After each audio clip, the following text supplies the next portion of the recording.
Salut, c'est Jarold. Aujourd'hui, je vous parle du tome 2 du manga L'attaque des titans. Pour ceux qui ne l'auraient pas vu, j'ai fait une vidéo critique sur le tome 1 du manga. Donc si vous ne l'avez pas vu et que vous n'avez pas lu le manga, je vous invite d'abord à aller voir cette première vidéo pour éviter tout spoiler. Ensuite, comme dans la première vidéo, je vais commencer d'abord par mon avis général sur le tome sans donner aucun spoiler. Et puis ensuite, on va rentrer vraiment épisode par épisode, c'est-à-dire chapitre par chapitre pour raconter ce qui se passe, spoiler un max et donner notre avis. Si vous aimez ce type de vidéo, n'hésitez pas à me le faire savoir en mettant un pouce bleu, en vous abonnant à la chaîne et surtout en me donnant votre avis, même si vous n'êtes pas d'accord, vos conseils et ce que vous aimeriez voir sur la chaîne en commentaire. C'est le retour de Jaro, levons la voix, ensemble on brille, on prend sous le choix. Et c'est parti, on commence tout de suite par mon avis général sur le tome. Mon avis général sur ce tome 2 de l'attaque des titans, comme je l'avais dit dans le tome 1, je m'étais pris une claque, j'en suis pris une deuxième. C'est bien, au moins il y a la balle au centre, je suis bien réaxé au niveau de la tête.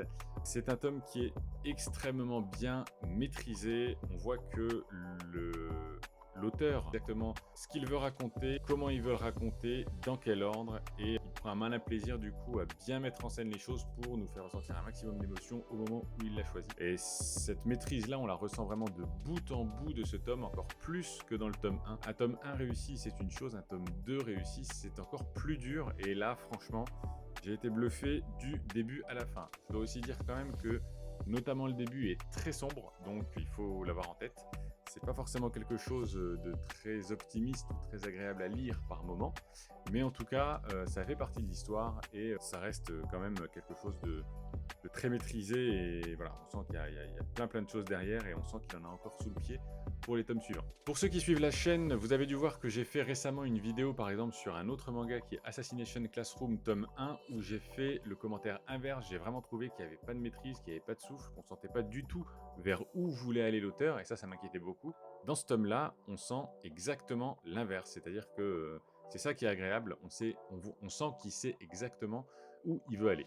Et bien évidemment, pour ceux qui n'ont pas vu ma vidéo sur Assassination Classroom tome 1, n'oubliez pas d'aller la voir, elle est présente sur la chaîne. Et maintenant, on va rentrer tout de suite dans la partie spoiler. Alors, le tome 2 commence avec, donc on est au 5e épisode du manga, et il reprend exactement là où le tome 1 s'était arrêté, c'est-à-dire Eren s'est fait bouffer, et ensuite, il y a le reste de son équipe, enfin les 2-3 qui restent, qui sont totalement déboussolés et qui essaient de survivre et de se rapatrier vers la population. Donc ça commence avec des scènes vraiment très dures, il y a des titans de partout. À chaque page, ils croient qu'ils vont tous mourir. Il y a notamment un des personnages qui s'en veut vraiment beaucoup de ce qui est arrivé à Eren, qui n'arrive pas à s'en relever dans l'immédiat. Ils croisent d'autres survivants qui essayent de rafistoler leur équipe. Il y a des scènes que je ne vais pas vous montrer à l'écran, mais qui sont vraiment très dures. Pour tout vous dire, pour vous raconter la petite histoire, moi, je l'ai lu un matin en allant au travail dans le train. Je me suis très franchement dit, est-ce que j'ai bien fait le bon choix de lecture pour un matin de travail? Je ne suis pas certain. Voilà, je suis en train de parcourir les pages dans l'ordre au fur et à mesure que je vous en parle, et très franchement, il y a des moments c'est assez chaud. Après,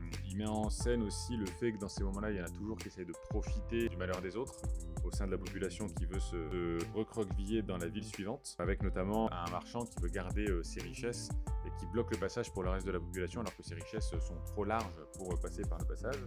Donc il y a vraiment des titans de partout, c'est la panique chez les civils, c'est aussi la panique chez les militaires. À ce moment-là, Mikasa, donc la sœur d'Eren, prend les choses en main et elle va sauver la population en la laissant passer devant les marchands qui cherchent à protéger leurs richesses. Donc là, petit message politique, mais vraiment rien de méchant. Elle sauve également la population d'un titan qui est arrivé jusqu'ici, c'est-à-dire jusqu'au fond de la ville et qui fonce sur la population civile qui cherche à se protéger. Donc là, elle lui fonce dessus et elle le tue devant tout le monde, ce qui montre son talent à ce niveau-là. Et ensuite, on a un nouveau passage très dur qui va s'ouvrir, c'est un flashback qui raconte la jeunesse de Mikasa. Et on apprend en fait que Mikasa, elle avait son père, sa mère, et qu'elle n'était pas du tout sœur de Eren, mais qu'un jour, alors qu'elle était dans sa maison avec ses parents, eh bien, il y a une bande de bandits qui est arrivée et qui les a tous tués. Et ils ont enlevé Mikasa. Et à ce moment-là, Eren et son père sont arrivés dans la maison, ils ont vu les cadavres et ils ont vu que Mikasa était manquante. Toute cette scène-là, évidemment, elle est racontée, mise en scène en détail, donc il y a quand même beaucoup de détails sordides à ce moment-là à nouveau. Et donc on apprend qu'elle a vu sa mère mourir sous ses yeux, ensuite elle a été enlevée, et ensuite Eren, alors qu'il était censé rentrer chez lui suite à la découverte par lui et son père du corps des parents de Mikasa, eh bien, il s'est perdu en forêt et il est tombé pile sur la maison dans laquelle était détenue Mikasa par 2 des cambrioleurs. Donc il rentre dans la maison, scène choquante, il se bat avec les 2 gars, il finit par en tuer un et tuer le deuxième également. Soudain, il y en a un troisième qui rentre, qui voit les 2 enfants avec les 2 bandits qui sont morts. Bon, s'ensuit une autre bataille où à ce moment-là, c'est Mikasa qui sauve Eren d'une mort certaine. Donc c'est là où on comprend que c'est ce destin tragique en fait qui a lié les 2 enfants et que par contre ils n'étaient pas du tout frères et sœurs au départ. Donc ça c'est aussi un détail très très important de l'histoire. À ce moment-là, le père d'Eren arrive, bon, il découvre le 2e drame qui s'est noué dans la même journée. Il sauve Eren et Mikasa et Mikasa n'ayant plus aucune famille en fait avec laquelle vivre, il lui propose de venir vivre avec eux. Et ils la traiteront comme si elle était leur propre fille. Donc là, fin du flashback, et on comprend vraiment les antécédents, ce qui lie les 2 personnages qui semblent être les personnages principaux de l'histoire. Et donc c'est vraiment raconté exactement au bon moment, de la bonne façon, pour bien comprendre à quel point on a déjà toutes les bases de leur histoire personnelle. Et c'est ainsi que se conclut le 6e chapitre de l'histoire, et donc le 2e chapitre de ce tome. Voilà, je vous ai raconté les 2 premiers chapitres en un. Et le chapitre 7 commence avec donc des combattants humains qui sont coincés dans une tour, assaillis par des titans de toute taille. Et à ce moment-là, Mikasa, qui a compris que la cloche ne sonnait pas, donc qu'il y avait des retardataires dans la ville, elle est partie à leur recherche. Elle arrive sur un toit où elle retrouve le reste de l'équipe de Eren, complètement pétrifiée, désespérée, qui ne bouge plus, et qui leur explique 1. que Eren a disparu, 2. que ceux qui avaient des réserves de gaz pour que eux, leur machine qui leur sert à se propulser, donc à attaquer les titans et les tuer, ceux qui avaient les réserves de gaz se sont reclus dans la tour, qui est maintenant entourée de titans, et que donc plus personne n'a de réserve de gaz et qu'ils n'auront pas les moyens de retourner en ville et donc de survivre à cette attaque. Évidemment, le moment où elle apprend que Eren est mort est un moment très dur, et là, elle a ce moment où elle reprend du poil de la bête, elle dit ok, on va tous se bouger, on va aller attaquer les titans, récupérer le gaz, partir d'ici et on survivra tous. Et après, on verra avec les émotions. Donc elle a ce côté vraiment très robot qui impressionne tout le groupe et elle donne le go pour que tout le groupe se rebiffe et ait une chance de survie. Évidemment, ce qui est très dangereux parce qu'ils ont très peu de gaz tous, donc ils se liguent tous pour pouvoir faire ce dernier déplacement, mais si cette tentative rate, ils vont tous mourir sur place. À ce moment-là, donc Mikasa, qui est en tête du cortège, elle se met à attaquer un premier titan qu'elle tue, sauf que elle va tellement vite qu'elle a utilisé tout son gaz et à ce moment-là, elle tombe par terre. Au moment où elle tombe par terre, il y a un autre titan qui arrive vers elle directement. Elle sait qu'elle a plus de gaz, elle va pas pouvoir s'échapper et donc elle voit qu'elle va mourir. Elle a ce flashback avec la séquence précédente qu'on a vue, dans laquelle elle était enfant et elle s'était déjà vue mourir une première fois. Et à ce moment-là, il y a un retournement de situation. Il y a un deuxième titan énorme qui arrive et qui fout une énorme patate au premier titan et qui le tue tout simplement. Et là, tout le monde est choqué parce que tout le monde assiste à la scène et c'est la première fois que les humains voient 2 titans se battre entre eux. Et là, c'est la fin de ce chapitre 7. Donc vous voyez qu'il a le sens aussi du retournement de situation, et quand je vous dis qu'il sait exactement quand raconter les choses, c'est vraiment qu'il sait quand raconter les choses, parce que là, c'est le cliffhanger de fin de chapitre qui te donne qu'une seule envie, c'est de commencer le chapitre 8. Et le chapitre 8 commence exactement au même moment, donc Mikasa qui voit ce titan, l'allure d'ailleurs très différente des autres titans avec des cheveux longs, etc., qui se bat avec les autres. Tout le monde arrive, assiste au combat, il voit qu'il a désossé complètement le premier titan. Et là, il y a encore un autre titan qui arrive, il se bat encore avec ce deuxième titan, il lui défonce la tête.